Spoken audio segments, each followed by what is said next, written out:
after potentially one of the stranger nights of high school football we've seen in a little bit. So welcome into the 615 Prep Scoreboard presented by Fifth Gear Technology Concepts. Chris, along with Joe, Cam, and Scott, to recap week number 2 of high school football here in the Nashville area. And my goodness, guys, there wasn't a full moon. Mercury probably wasn't retrograde, whatever they call it, but boy, we had some weird ones last night. Yeah, it was a night of, well, you'll find out from our picks, I suppose, but yeah, there was a lot of surprising results. A lot of head scratchers. A lot of teams proved to be what we thought they were, and several others proved to still have a bunch of question marks. Yep. Just one of those nights. Shall we dive in? Let's shall. All right, let's get that scoreboard loaded up. Here we go. Nolensville puts up 50 against Antioch, but the Bears proved to have some life on offense, and Nolensville wins 50-24. We're still waiting for Antioch to get off the schneid of that losing streak, but it may come sooner rather than later. Nolensville, on the other hand, now 2-0. Yeah, big performance by Ty Collins, 14-18 for 273, 4 touchdowns. He also had 8 carries for 66 yards. So a huge performance from the Knights QB there. Nolensville is traveling to McGavock next Thursday night. Also, Antioch will be at Cane Ridge on Thursday, so these two teams are going to have a short turnaround before their Week 3 ball games. BGA a 42-12 winner at home over Maplewood as the Wildcats get their first win of the season. BGA will travel to Nashville Christian next week, and Maplewood gets Spring Hill at home, trying to get into the win column for the first time. Probably the game of the night in the area. Brentwood knocks off Brentwood Academy 21-18. The Bruins block a field goal at the horn to survive and pull a big-time win over an Eagles team that was trying to get into the win column. Guys, let's talk about this one for a minute. Now, BA started strong again for the second straight week in the second half. Brentwood kind of closed the gap and got the job done late. Yeah, that Bruins defense just kind of proving that they are as good as we thought they would be. Offensively, Baylor Haynes made a couple of really nice plays. And then special teams comes up big in the end with that blocked field goal. So in all 3 phases, especially in the second half, the Bruins really excelled and looking really, really good right now after a dominant Week 1 win and then hosting a BA team that's another 0-2, but this is still a really good team. So seemed like an electric atmosphere at that game last night. Yeah, you said it, Joe. Yeah. I mean, the 2 plays by Baylor Hayes, one on a 4th and 2 with like 35 seconds left, and then the scamper to score with 30 seconds left really made the difference in the ball game. And we knew Brentwood had a good defense, but with Baylor Hayes, it just brings a dynamic to that offense because they're going to be a force to be reckoned with in 6A football this year. And a question to you guys is this: we talked about how good this Brentwood Academy offense should be. 16 points in Week 1, 18 points in Week 2. Time to hit the panic button? No, I don't think so. I want to see them next week against Christian Brothers, against a team that's in their classification and one that doesn't necessarily have a lot of sauce in a rivalry to face them. Can they turn the ship in the right direction? I think they can. They've got to get their running game a little bit more on track, though, to do that. Yeah, the most concerning thing has been 2 weeks in a row you had a second half fade. And that, I think, is just, adjustments that you make, and the fact that, like Chris said, lack of a running game to kind of stabilize that. So, again, it's not time to hit the panic button with Brentwood Academy, but they do need to turn things around sooner than later. Yeah. Clarksville, a big win over Springfield in that rivalry game, 42-7 for the Wildcats as they keep the unbeaten train rolling. One of the more surprising scores of the night is this rivalry has been a lot closer than this in recent years, although Springfield has had the better of it in recent history. Yeah, I think not only – go ahead, Scott. I was just going to say a big night for Amari Galbraith. He had 3 touchdowns on the night rushing. This one paired with the Portland Greenbrier score, we'll see later that Greenbrier Springfield game last week kind of gave us some question marks that we had about Springfield and some question marks about Greenbrier. Maybe Greenbrier was a little bit better. We got some results this week that kind of simplified that a little bit for us. But taking nothing away from this Clarksville team as they're 2-0 and have 2 dominant wins to start the season. It's not going to get any easier for Springfield. They've got to go to Paris and play Henry County next week to begin region play. Clarksville dives into region play in Montgomery County and they'll travel to Kenwood in week 3. Yep, you're reading it right. Pearl-Cohn got it done 15-11 at CPA and one of the weirder scores of the week. And now let's just go ahead and pull up these highlights real quick because there wasn't a whole lot from offensive standpoint. Both defenses were excellent last night. Early on, Braden Streeter finds Andre Evans along the sideline for a big game. That set up an early field goal for CPA in the first quarter. This was on the opening possession, for that matter. Short field goal there, lines up 3-0, and that score stayed the same all the way into the second half. Hudson Chance picked off there by Darius Reed, returning it to midfield. This is still in the first half, by the way. Gets knocked out of bounds there. Pearl-Cohn tries to drive into CPA territory with time running out in the first half. Keyshawn Tarleton throws for the end zone, but it's Riley Gregory who comes up with that interception to end the first half and end that Pearl-Cohn scoring threat. Still 3-0 at the half. Tarleton, another interception, this time on the carom. Yep. I think we've seen that guy before, Joe. Jackson Matthews. He's unreal, man. He's in for a huge year. Another weird play.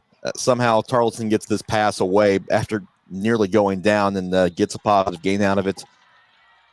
I like how Tarleton's kind of developed into this player that can extend plays. He's really developed that portion of his game really well over the last 2 years.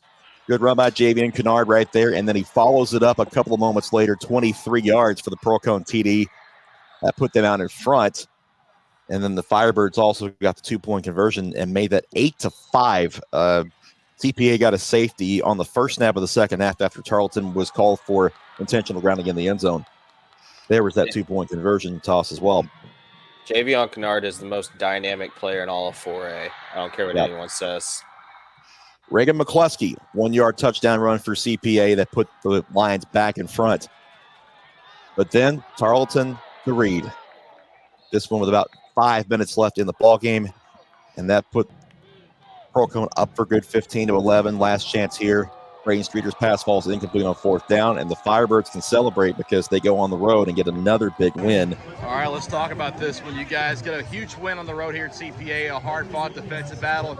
And, how tough was tonight for you guys with the heat and humidity and all that, and a great team? It was a tough match out here, but we weren't worried about the heat. We just come out here for the game and get the dub. We just worry about the game and just come out here and get the dub and execute on every play. Kind of a tough start to the second half, had a bad snap and intentional grounding. How did you guys bounce back from that? Everybody just keeping their head up. Don't put your head down. And just everybody trusting to each other. And don't never put your head down in type of situation. Keep your head up. Y'all have beat 2 very, very good teams in NBA and CPA on the road. You got one more.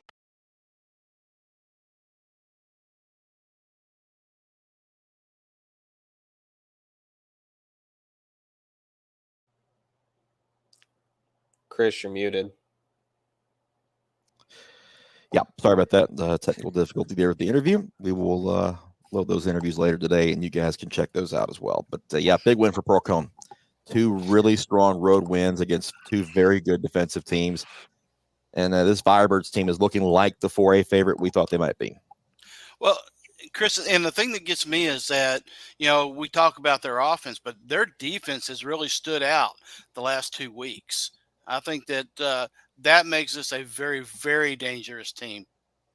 Yeah, the big thing for me, and I take it from that interview at the end of the game, is no matter what happens, don't get your head down.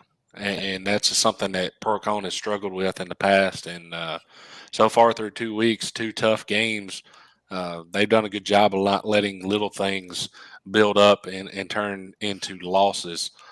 So I see growth in this Firebird program, and what a way to start the season. Yeah. Keyshawn Tarleton was talking about that, Sarjo.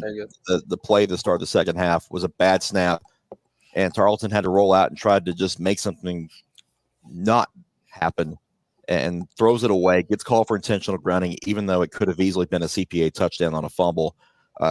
After talking with Tony Brunetti after the game last night, he says that's a play that he might not have made in the preseason to show, let CPA have 2 points and not 7, because that could have been easily a bad situation to make things a lot worse for them.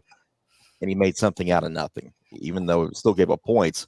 It could have been a different outcome if he hadn't made that play. So that's one of the areas that they wanted to see growth out of Keyshawn Tarleton, and it seemed like last night he did that. In the first 2 weeks, this offense is going against really good defenses. CPA, obviously, we saw them week 1. NBA, we'll talk about them in a bit. Their defense is pretty dang good.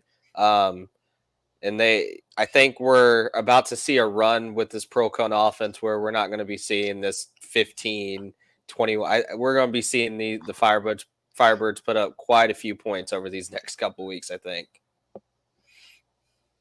Yeah, I think 50s and 60s might be the normal when they hit region play, because they are against a group that may just be outmatched. Yeah. Friendship Christian knocks off DCA 35-13. The Commanders, the defending Division II single A champions. Reports of their demise may be greatly exaggerated, as the Commanders are 2-0 and have 2 strong wins to show for it.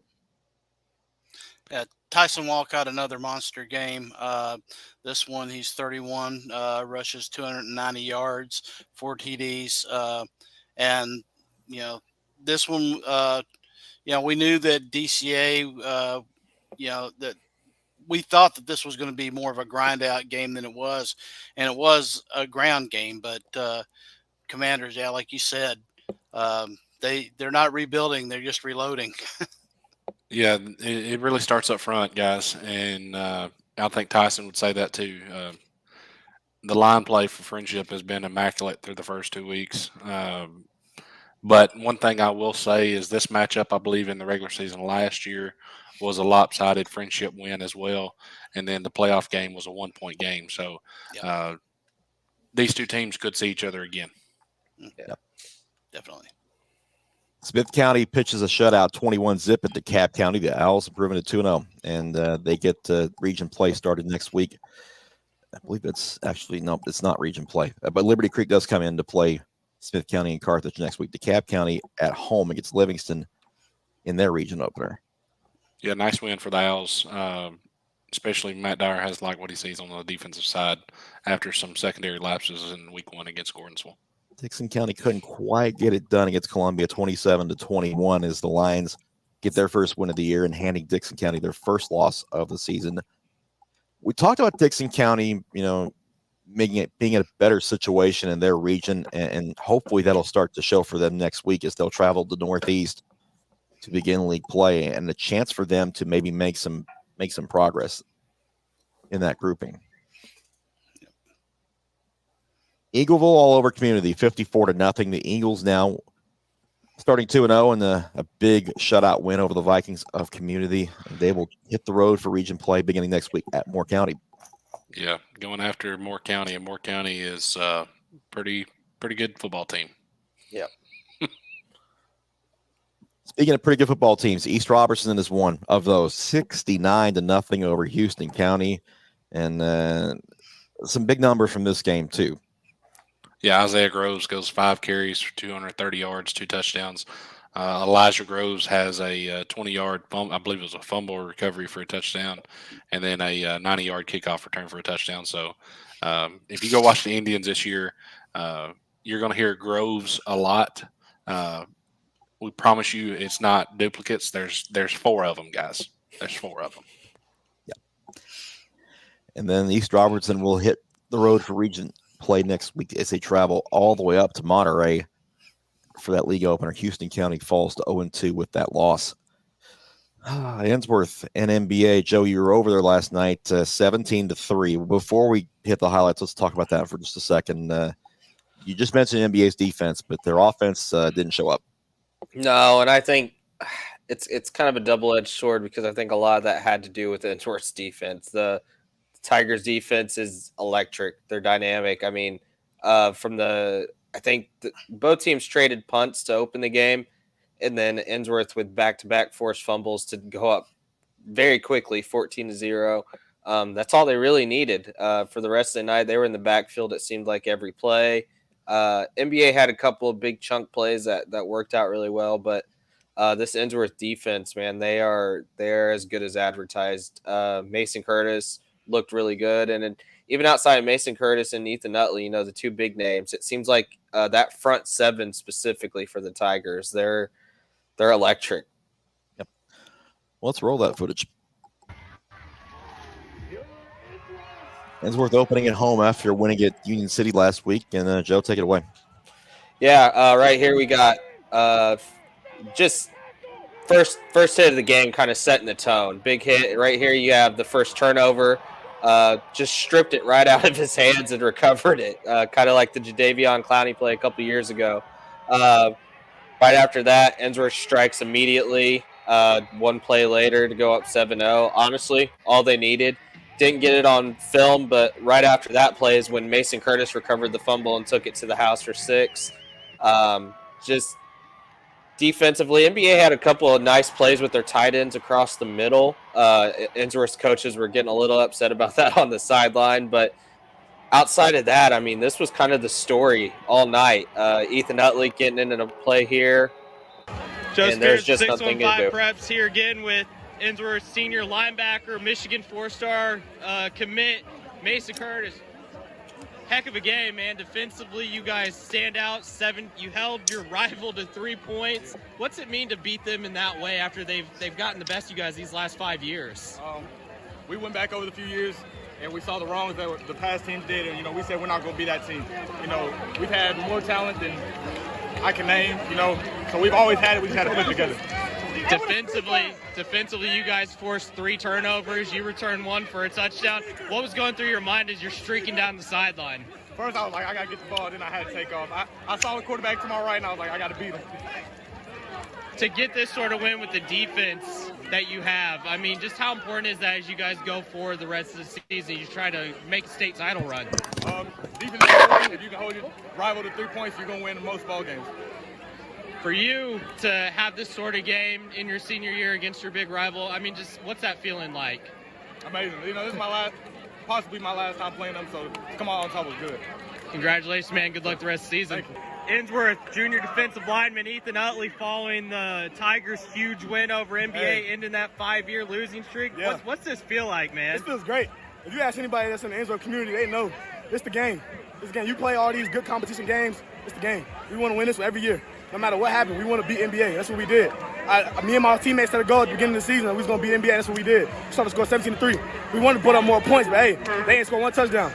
Me and my defense did our job. What's it mean to you that the defense is the reason you guys won tonight, forcing all those turnovers, those red zone stops? Yep. I mean, how important is that? Yep. My mama always used to tell me, my mama's a basketball player. She used to always tell me defense got ball games. That's what happened. Defense won ball games. We won. We stopped them. They didn't get in the end zone not one time. Forced the field goal early in the first half. They ain't get close since. That's what we want to do every week, week in, week out. Nobody's scoring. That's what we want to do. How important is a win like this as you go forward? You get into region play here in a couple weeks. I mean, how big is this for you guys? It builds confidence. Us beating NBA, that builds confidence in our community, our team, our coaching staff. They trust us to do things that we've never done. So just building that confidence and continue the season. We 2-0 now. We're going for undefeated season. That's what we want to do. We bringing Ensworth football back. Congratulations, man. Good luck the rest of the year. Appreciate it. All right, guys. Ensworth, we talked about them, potentially being a player in D2 AAA, although they've got to really face that other side of the class. Joe, what did last night prove for Ensworth as far as how they kind of stand within D2 AAA? I think defensively they're right there. Offensively, there's still a lot left to be desired, and I think they'll be the first ones to tell you that. They put up 40 last week against a Union City team. Everybody expected them to. Last night, like Ethan said, they probably wanted to put up more points against NBA. And after the first couple touchdowns, it really looked like they might. Talked with Rock Batten after the game, and he admitted that they left quite a few points on the field, and a lot of that had to do with penalties. Scott, you can testify. It seemed like every other play there was a flag being thrown. Yeah. Made the night longer maybe than it should have been, but if they could really find some consistency on the offense side of the ball, they have a lot of playmakers. Good things could be happening for the Tigers. Defensively, I think they're right there. Yeah, I agree, Joe. I think that this easily could have been a 28-3 game or something like that if they hadn't shot themselves in the foot so many times. NBA, they're just young. I mean, defensively, they made some good plays. Offensively, I think they just lack some playmakers or need to develop the ones that they have. It's not going to take long for them to come back. McElwain is a good quarterback, but it just seemed like the Ensworth defensive line was in the backfield most of the night. Another one of those weird scores from last night. Ezel Harding defeats Clarksville Academy 11-6. And this was a 6-4 game at halftime that Clarksville Academy is leading. So just adding to the weirdness. But Ezel Harding gets Corey Stewart his first win of the season as the Eagles win over Clarksville Academy. Big win for that program. Big win. Speaking of big wins, FRA a big winner, 47-21 at Franklin. And Ty Clark had another big night for the Panthers. Yeah, 11 carries, 234, 3 touchdowns for Ty Clark. Limited action with only 11 carries, but when you have that productivity, why keep giving him the ball? FRA is going to host Webster next week, and Franklin's going to travel to Page to open week 3 play. Congratulations to Glencliff. They haven't won since 2018, 44-6 over Republic, a 37-game losing streak gone. A lot of frustration. Coach Stevenson, he's done a monumental job getting that program, trying to get that program righted. Congratulations to those guys, the work they put in. Well-deserved win there. And hey, Glencliff hosts Ezel Harding next week. Could they possibly put together a winning streak? We'll see. Somebody will. Yeah. Yep. One of those two teams will be on a 2-game winning streak. So we'll see how that goes out in week 3. Watertown a 17-7 winner at Gordonsville. The Purple Tigers remain unbeaten while Gordonsville still needs to find a win. Yeah, this one, Watertown jumped up 14-0 in the first quarter.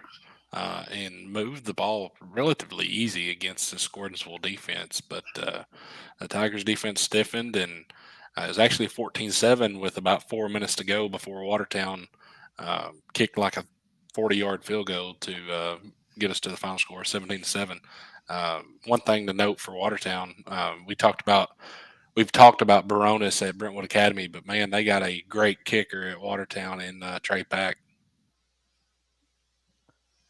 Watertown hits the road at Sequatchie County next week, and Gordonsville will do the same as they head over to Trousdale County in week number 3. Green Hill a shutout over West Creek, 37-0. The Hawks cruised to this win and improved to 2-0 in the season, while West Creek, after struggling in week 1, falls to 0-2 and not scoring a point. West Creek at Rossview next week as Green Hill hits the road and heads south to play Summit. You mentioned this one earlier, Cam. Portland wins 42-6 over Greenbrier. They kind of take it a little bit of frustration out on Greenbrier after losing to White House last week in Portland and gets their first win of the season. Greenbrier drops to 0-2 with the loss. Yeah, this one, like I said earlier, it lets us know a little bit more about Greenbrier, but it also lets us know more about Springfield as well. But not to take anything away from Portland, as they lost a really close defensive battle last week to White House 7-6. But the Panthers losing a lot of their weapons last year, it's got to be an exciting thing for Panthers fans to see them put up 42 here in week 2. I want to give a shout out to my boss, Dustin Rush, who is a Portland grad. He and I talk high school football all the time, and he immediately shot me a text last night and was giving me crap about this game. So huge win for the Panthers. I picked against them. I look like a fool. I'm sorry. Does this mean that you're going to pick them next week against Davidson Academy? Look, nothing's promised. I don't think you're alone in the way that with your picks there, Joe. Yeah. there are going to be a lot of apologies for these picks next week. So stay tuned. Stay tuned for that when we get to the Mid-State 48 on Wednesday night. But a lot more scores to go through for you. Harpeth improves to 1-1, 35-6 winners over Cheatham County. The Indians are going to head to Loretto next week. Cheatham County gets Cannon County at home. Hendersonville, 54-0 winners over Northeast. Another one of those kind of surprising scores of the night that the Commandos offense has put up a ton of points in the first 2 weeks, and then Brentwood comes calling next week. Man, they are dynamic.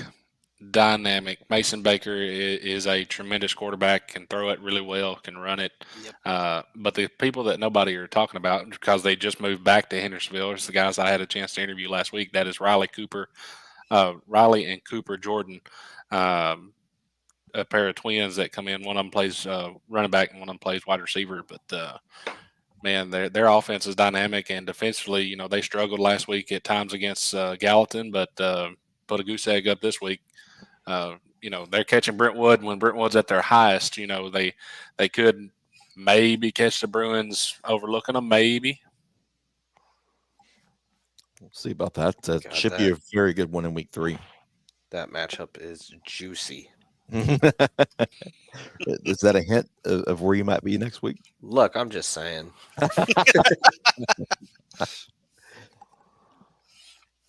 Okay, we talked about BA and Brentwood being the game of the night. This could have been it too. Page and Indy to triple overtime, and then Independence pulls it out 30-27. Now, Page had a commanding lead in this one, so guys. Yeah, led 17-0. But I mentioned it during our show in the Mid-State 48. Man, this matchup is cursed for the Patriots. I mean, they just cannot get over the Independence hump. You know, ever since Independence became a school in 2004, they've only beat them one time, and they beat them in 2005. So the Eagles just have the Patriots' number, and it proved so in this one. Some strange things happened late in that game to allow Independence to send it to overtime, and then they just found a way to win. Page had a 17-0 lead at the half in this one, and it just, cursed. I mean, that might be the best way to put it. It's weird. This was the result last night that kind of caught me the most off guard. Yeah, what surprised me was how much trouble Page had running the ball in this game, and totally out of character for a Rathbone team with his offensive line and the road graders there. This one caught me too. I was really surprised here. It's not really going to get a lot easier because they've got in-county matchups next week. Franklin will travel to Page next week, while Centennial is going to hit the road to face the Eagles at Independence. So let's see if the Eagles can improve upon that one. They've got a tough Centennial team coming in next week. Page is going to get a hungry Franklin team looking for its first win and seeing that they can't maybe upend them at home. East Nashville, 2-0, 47-26 winners at Kenwood. The Eagles now 2-0 in this kind of nomadic season that they're having where they're going to be on the road until mid-October. And then they're going to try to take it down to everybody they can, it looks like, because the Eagles have put up some big points in the first 2 weeks. They really have. Not really sure if the Eagles coaching staff likes giving up 26 points to Kenwood, but when you score 47, I mean, they scored 45 last week, 47 this week, so they're a 46-point average. They're going to win a lot of football games if they keep that up. Yep, that'll generally get it done in high school football in this area when you score 46 a week. Kirkwood 2-0 in its inaugural campaign, 43-25 winners in their home opener against Montgomery Central. So congratulations to the Cobras on that first home game and first home victory. Yeah, Chad Watson has that the community buzzing. 2-0 for a brand new program there, and now he goes to Northwest next week. Very good chance to really get that program off to a tremendous start. Macon County all over Trousdale County, 42-0. Cam, we were talking before the show about this one, that Macon County got off to a much faster start than they did last week. Yeah, that game last week with Macon County Westmoreland was 7-0 going into third, and that was a game that we expected maybe to look something like this. But Macon County takes the opening kickoff back into Yellow Jacket territory. It takes 3 plays. Gabe Borders scores. And then on the ensuing possession, Trousdale County marches down the field with relative ease and gets inside the 10 and winds up getting stopped on 4th and goal from the 1.5. And then Macon County goes 98 yards and scores, and it was just a different ball game after that. Gabe Borders, the numbers didn't quite, the yardage didn't quite show how dominant he was in this game. Had 3 total touchdowns, I believe. But the big, after they jump up 14-0, the ensuing position that they get after that, a 73-yard screen pass on like third and 12 or something like that. And like I said, after that, it was all Macon County. Well, it's we're so used to hearing Gabe Borders, and deservedly so. But they've got another running back there, Braden Warren, that he's a masher, and it looks like that they have a 2-head monster in that backfield that is really going to allow them to put some points up. It's going to be showtime for them next week because Upperman's going to come calling in a game that will have massive implications for that region title race in week 3. And really, the region championship could come from the winner of that game. For sure. Mount Juliet all over Hunters Lane, 56-12. The Golden Bears now 2-0 in the young season. And we'll get to hit the road next week to travel to Gallatin in a game that could feature a lot of points. It definitely could. Yeah, I would definitely wear the running shoes next week. Hunters Lane is home next week. They've got Columbia coming in for that one. Hillsboro now 2-0, 49-7 winners at Overton. And the Burros trying to claw their way back to the playoffs. They're off to a pretty good start. Definitely headed in the right direction. Yeah, I think that Coach Brown's, he with all the work he's been doing there, Hillsboro really has put together a couple of really good weeks here. Yeah, Overton drops to 0-2 that loss, and it gets no easier as East Nashville comes calling next week, while Hillsboro is at home against Stewart's Creek. That could be a big game. The Bishop's Cup is going back to Father Ryan, 42-7 for the Irish over Pope Prep. And we've talked about Pope Prep being a pretty young team, and it really showed last night. Yeah, starting a true freshman at quarterback, and it just Elijah Robb is a great football player, but when he is the only offensive weapon that you have, established offensive weapon that you have, teams are going to key on that, and Father Ryan did that last night. Father Ryan's got a great quarterback in JoJo Crump that, number-wise, he wasn't totally dominant last night, but this Father Ryan team was. This game was over before it started. Yeah. And Father Ryan, the first team in our area to take an open date, they will be off next week before facing Brentwood Academy in 2 weeks' time. CPA is Pope Prep's next opponent in the region opener next week. Cannon County in the win column, 20-7 over Providence Christian. And the Lions of Cannon County now 1-1, while Providence Christian falls to 0-2. Cannon County hits the road to Cheatham County next week. Providence Christian does the same. They're headed to Mount Juliet Christian. Ravenwood bounces back into the win column, 35-7 over King Ridge in a battle of two teams who needed a win, and the Raptors get it done at home. A little surprising result here. Thought that King Ridge might keep this one a little closer. Yeah, this one caught me off guard too. I thought this would be a close game, maybe a low-scoring game. When I woke up today and I saw this score, I had to do a double take. I mean, Ravenwood really figured it out offensively apparently last night, and Cane Ridge maybe took a little bit of a step back. So going to be interesting to see how they rebound against the Antioch team that can put up points. I mean, they've done it the last couple of weeks. Cane Ridge is going to need to score. Yep. Yeah, Ravenwood kind of used multiple ways to get on the scoreboard. I think Jaden Smitherman had a pick six and a punt return in this game to to bolster Ravenwood, but overall the Ravenwood defense just really hampered the Cane Ridge offense. Red Bowling Springs, after putting up 61 last week, only manages 6 in a 19-6 loss at home to Midway. The Bulldogs 1-1 now after that loss. They will travel to Pickett County next week and try to get back into the win column there. Siegel does it again. More points for the Stars, 64-0 over Laverne in a game that was never in doubt. And another big night for Thomas Santel and the Stars offense. Smyrna's next up on the schedule for them. Yeah, if you're a Siegel fan, sorry Cam, if you're a Siegel fan, after the years of struggle that this program's had, where you're watching the Oaklands, the Riverdales, the Blackmans put up a ton of points week in and week out, man, you got to be excited after seeing what these first 2 weeks have held. I know things only get tougher from here, but Thomas Santel's got this offense rolling. It's exciting. It has to be exciting times if you're a Stars fan, especially on that new field. Mm-hmm. Yeah, yep. We talked about East Nashville, 46 points per game.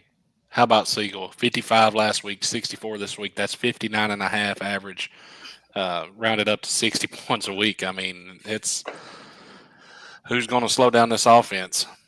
Yeah, don't know if that's going to be sustainable in region play, but you never know. But Smyrna's about to find out how well good Siegel is next week, and Laverne will try to bounce back at home against Wilson Central. Speaking of Smyrna, they're 0-2 after falling to Rockville 14-9 last night. And, the Bulldogs struggling offensively, 9 points through 2 weeks. Yeah, just so many losses on the offensive side of the ball for them due to graduation. New quarterback, new running backs. It's just a rebuilding year for Smyrna, unfortunately for them. But as these kids get seasoned, you won't be able to count them out. Hopefully, later in the season. What did we find out about Rockville last night? Resilient. I mean, they needed a win after how last week went. You win a close game after losing a really close game last week. Still think there's a lot left to be desired. I mean, if you're a Rockets fan, you're kind of wondering, when's our breakout game going to be? I think it's coming. I think they'll pick it up eventually. Still kind of shocked by these first 2 results, by how close they've been, but it's still a long season. Yep. Yeah, the Rockets are not ready for blast off yet, but resilience is the right word. I mean, you lose a close one, and as a coach, this is what you want to see. And if you have another close game the week after, they found a way to win this one. So, Cam, you have that one locked and loaded in the chamber, I guess, right? I did. Rockville's at home next week. They've got Tullahoma, and like we mentioned, Smyrna on the road to that new turf at Siegel to face the Potent Stars. Speaking of Potent, Gallatin 42-39 winners over Station Camp. But folks, this one was close right down to the end, and Station Camp had a chance to tie it late.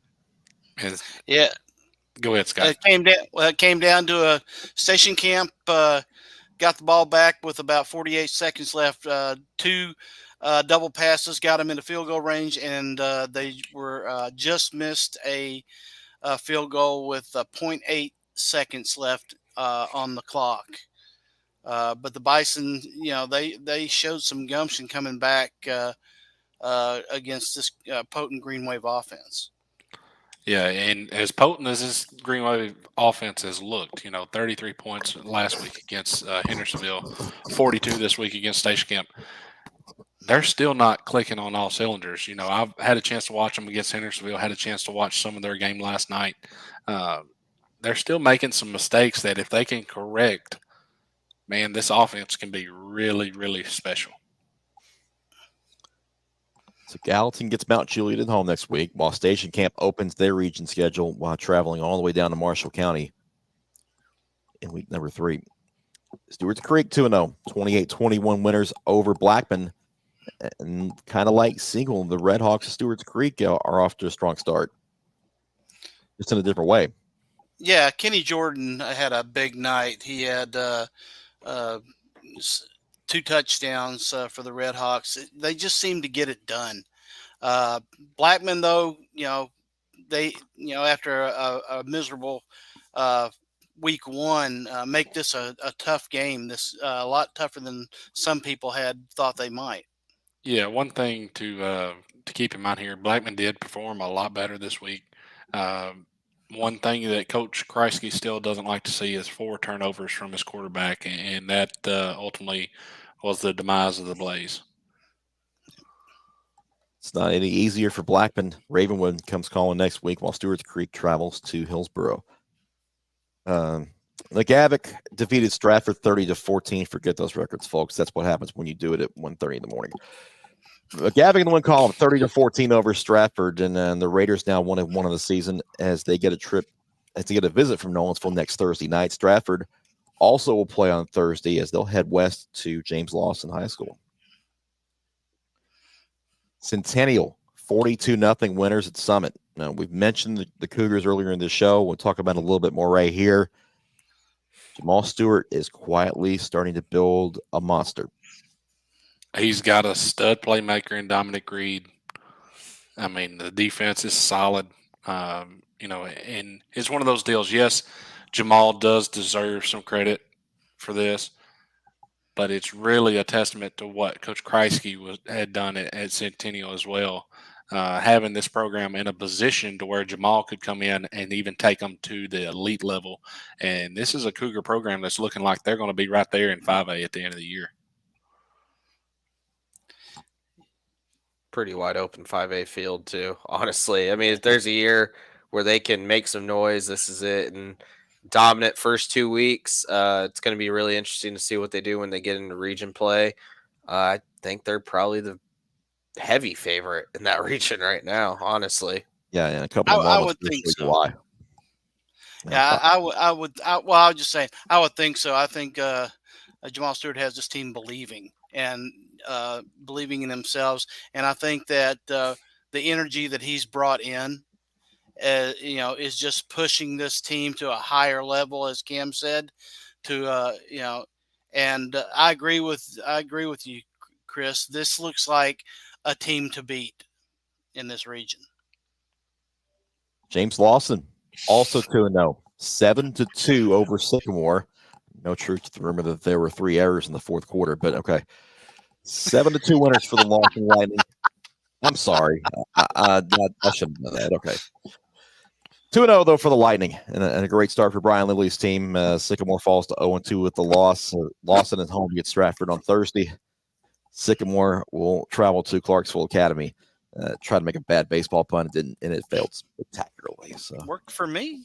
I think we had a lot of scoregami scores last night, guys. Goodness. Yeah. You're right. Well, we said it was a weird night, so that would certainly add to it. White House 2-0 for the first time in 4 years, 20-18 winners over Liberty Creek, and a close ball game that came down to the wire here as well. Yeah, this White House team just seems to find a way to win, right? Last week it was a 1-point win, Portland. This week it's a 2-point win, Liberty Creek. It's just a testament to how tough those kids are out there in White House. Yeah, I'll have to look it up, but I believe I've seen something this week that in like the last 2 or 3 years, White House has only been beat at home once, I believe, or something like that. It's a crazy stat that White House does not lose at home. But this is a good sign for Liberty Creek, though, because I do think White House may be a little bit better than everybody thought. Liberty Creek, a building program, they were right there at the end. So the Wolves are definitely a program that's building in the right direction. Traditionally, White House has been tough to beat at home, so it's not really a surprise to hear that kind of nugget right there. White House will be at home against Montgomery Central. Liberty Creek heads off to play Smith County next week. White House Heritage also 2-0, 41-19 winners over East Hickman. Scott Murray's program off to a solid start. Yeah, this was a little bit of a surprise to me. I think we were split on the picks, but East Hickman beat a Fairview team that we expected to be pretty competitive this year, and So I went with East Hickman in this one, so I'll take my Crow now. But White House Heritage, man, I've picked against them 2 weeks in a row. I think I might have to pick them next week against Westmoreland. They may not want you to. Just being honest here. Heritage at Westmoreland next week. East Hickman at Lewis County. Wilson Central, a 42-0 winner over Northwest. The Wildcats also 2-0, and these first-year head coaches having some success right now. Yeah, we knew going in the season that this Wildcat team was being re-energized. Coach Kuhn over there bringing in his style of ball, and they have not disappointed. Yeah, really good chance to go 3-0 in my opinion next week. And man, when you're building a big program like that, there's a lot of talent walking the halls that may not be excited about football, but when you start winning on the scoreboard, especially in this fashion, it gets them out on the football field pretty quickly. Let's hit some of these out-of-area scores. Joe Burns, a 51-7 winner at Ballard Memorial out of Kentucky. Rossview Falls at Logan County, Kentucky, 28-14. And then a couple of scores that may have surprised us. Oakland goes to Center Grove and falls 28-10. Didn't surprise Joe. No, it did not. The score did. I did not see Center Grove putting up 28 against that Oakland defense. They have a really good wide receiver quarterback combo, Tyler Cherry and Noah McCoy, that I think they connected twice last night. Early on, really good defensive game, but Center Grove just kind of pulls away at the end, and good learning opportunity for Oakland. I think they'll come back home, and I think they'll be just fine the rest of the season. You said it exactly. Learning opportunity. I had a chance to monitor this one for most of the game. Defensively, they were pretty good against the run. Play action pass hurt them. Center Grove, big plays really hurt the Oakland defense. I believe Center Grove had 4 receptions over 35 yards in this game. So that hurt the Patriots. But the biggest thing that hurt the Patriots is offensively, they have some question marks that they got to figure out in a hurry. Kyler Creasy started the game. Sophomore came in the second half and led them.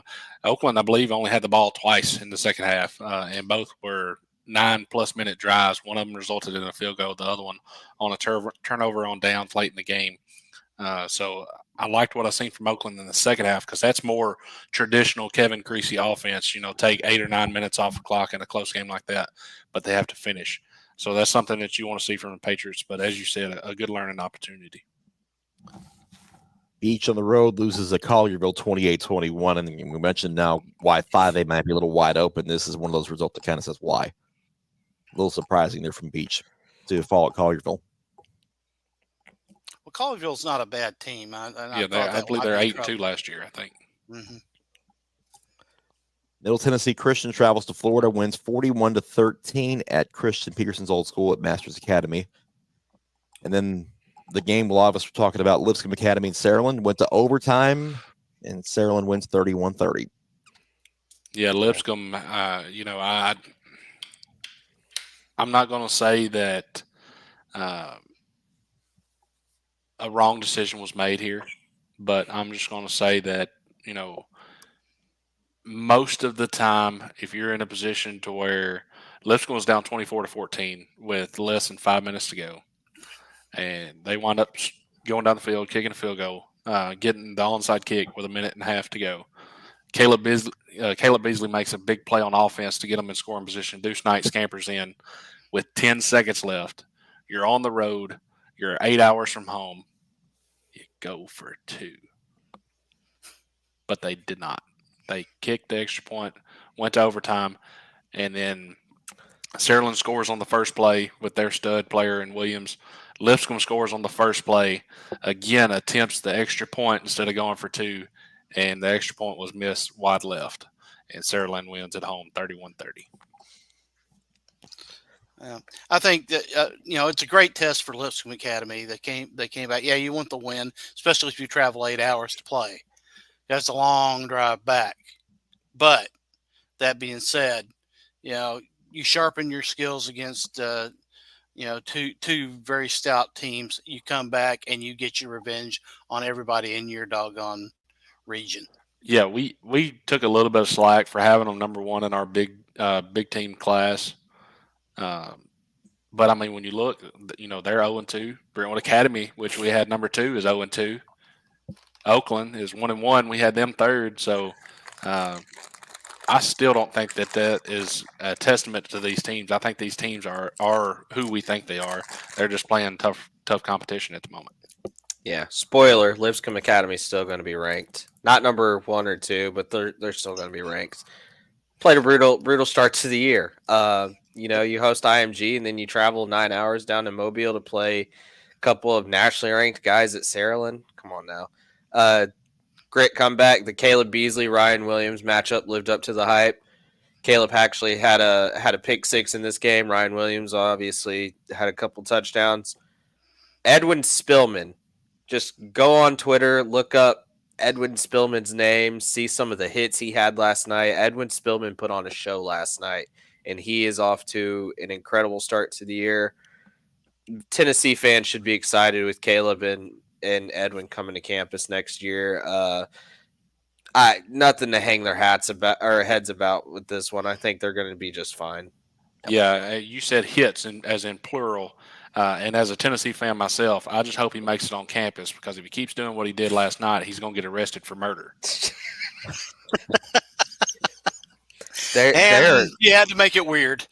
Yeah, he killed the running back for Saraland multiple times last night. And when I say they were beautiful. They were violent, but like picture perfect hits. The kid plays with ruthless aggression. I mean, one of them you'll see on Twitter, he hits the kid and the football goes flying like 10 yards backwards. So, well, Lipscomb Academy could take a lot from this, especially offensively. It seems like they found a little bit there, and that's going to serve them well going forward. Nashville Christian didn't find any offense last night, unfortunately. They go down to Chattanooga to play Prince Avenue Christian out of Athens, Georgia, and fall 42-0. And then tough loss for the Eagles there, and then a tough result. You want to put some points on if you're going to go that far to play. Yeah, this is not a surprise for me on the them losing. But man, how did they not score is my question on this one. When you have a quarterback like Jared Curtis, just wonder what happened there. But looking at this Prince Avenue Christian team before I picked this week, they're a great program out of Georgia. They actually beat a team that beat Brentwood Academy last year. So not a just totally terrible loss here for Nashville Christian. Now Juliet Christian gets in the win column at Lookout Valley. They win 36-28. Good Pasture winner at Silverdale 21-20. Lewis County defeats Creekwood 14-6. Westmoreland a 7-0 winner at Clay County, and Davidson Academy travels down to Lincoln County and wins 41-13. Correction on the Westmoreland score. Somebody had updated that wrong. The final was actually 13-6, still in favor of Westmoreland. Okay, thank you for that. And yeah, folks, if you're going to report scores, at least report the right one. Another bit of weirdness from last night. Whites Creek at Livingston Academy is a game that will now have to finish on Monday. A storm blew through Livingston that knocked out power to the entire city and also knocked out power to the stadium. And I believe they were at halftime or close to it. I think there's 2 minutes till half. Okay, so Livingston up 24-12. They will resume that Monday at 6:30 because of the power outage. Fairview falls to Waverly 47-21. Lebanon on the road at Upperman falls 24-14, and Riverdale on the road at Henry County falls 21-20. Yeah, we talked about that team in Paris always seeming to have a great team, and man, they showed it here. As where most of us are really high on Riverdale and think that they are a team that can make some noise. But going on the road early in the season, Henry County gets a win, but still no need to panic for the Warriors. Yeah, I think if anything, that cements Henry County is basically right up there at the top at 5A as well. That's an impressive win for them. And between Henry County and Centennial, the way those two teams are playing, the Western after that 5A record could be fun. Well, just think about that region: Henry County, Hendersonville, and Beach. Yeah, that's going to be a fun region. Yeah, and really 2 or 3 weeks ago when we were talking about that region, we didn't think it might be that fun, but recent developments have kind of changed a little bit in how that region is looking right now. Another bit of weirdness from last night. Grace Christian travels to Trinity Christian. They are getting ready to play. It was a delayed start. It was supposed to start at 8 o'clock. The lights do not work. They waited until about 9:30 and then just said no go. And it's a no contest due to the lights not being able to work. And Grace Christian has to come back home without playing it down. Crazy. Yep, Yes. that's the word. That's the appropriate word for week 2. It was crazy for sure. So, guys, let's get one more word from all y'all before we head out for this Saturday. What a night. It was hot. Cooled down a little bit after the sun went down. I hope everybody stayed safe and hydrated out there. We didn't have any issues really in our game. Honestly, I want to give a shout out to coaches and the training staffs and all that. Scott, in our game, I don't believe there were many cramps. I don't think we saw a lot of players cramping up. I think that's a testament to the conditioning these coaches and put their players through. Sure, obviously it's not the case everywhere, but yeah, I hope we're past the heat, and I hope next week the weather looks very nice. But what a weird week 2. Yeah, it's funny you mentioned the cramping situation. Didn't have any in the first half at CPA. In the second half, they did become pretty prevalent. Just the way that game unfolded, there were a lot of stoppages for injuries in the first half, and then in the second half, I think the longer that night went, the more you saw players cramping up. But they didn't happen in the first half, so that's a positive there. But, yeah. They stopped the game, I think, twice, maybe 3 times in the first half for water breaks, and I thought I think it was as much for the officials as it was for the teams, quite frankly. But yeah, I just want to once again congratulate the Ezel Harding and Glencliff teams, Coach Stevenson, Coach Stewart, for getting into the win columns, and those aren't easy teams and easy programs to head, and they're not easy programs to try to turn around. And I think that that is just a testament to how good of a coach both of those gentlemen are, and how good those teams and the future's bright, I think, for both of those teams. Yeah, I really got 2 things. The first thing is on week 2's front, and it's an old saying, it's the more things change, the more they stay the same. And I think that is exactly what we got in week 2. Still a lot of question marks for a lot of teams. Some teams that we thought had things figured out, turns out that they don't. Cane Ridge comes to mind when we think about that. But the second thing is it's football time, guys. We got college football today. Go Irish. Next week we got a lot more college football, and the week after that we get football on Thursday, Friday, Saturday, Sunday, Monday. So I'm excited. Tuesday and Wednesday if you're in the right conferences. That's right. Maction, baby. Yeah. Yep. Meanwhile, Right. high school players in Tennessee are saying it's been football for 2 weeks now. Yeah. Yeah. And Joe, I'm like you. I hope we're over this heat, because yesterday was quite honestly brutal. Yeah. Forecast for next Friday is looking pretty good early on, but we'll see how that turns out. All right. Well, that is all the damage that we can do for a loaded week 2, even though it was weird and hot and sticky and all those other adjectives. But we're through it, and we're on to week 3, and region play starts next week for a lot of teams. So it'll be interesting to see how that starts out. Well, join us on Wednesday for the Mid-State 48, and we will see you guys next week. Thank you to Fifth Gear for providing all the support with this show. For Cam, for Scott, for Joe, I'm Chris. I'm out, and we'll see you guys next time. Go Irish.